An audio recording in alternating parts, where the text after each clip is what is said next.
Per la comunità di San Nicolò di Coreglia Ligure l'allestimento del presepe in chiesa è uno degli appuntamenti annuali in cui ci si ritrova per condividere insieme un'attività.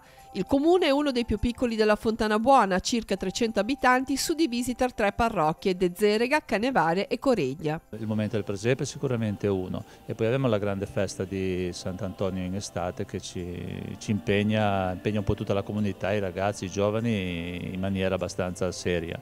E quello è un momento veramente importante per noi.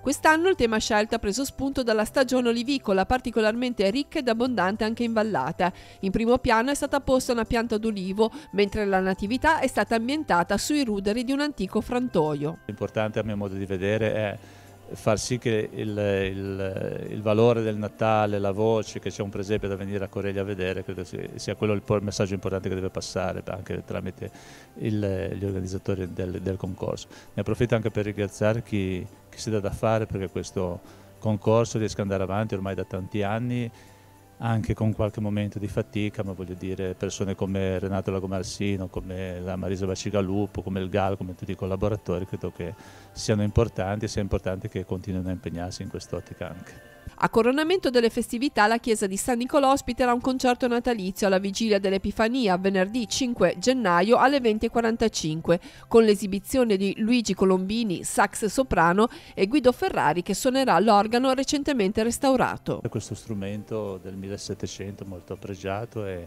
molto apprezzato anche da chi viene, dai maestri che vengono a suonare, quindi appena abbiamo l'occasione cerchiamo di utilizzarlo sia per la parte liturgica ma anche per questi eventi così occasionali che però danno un grande valore.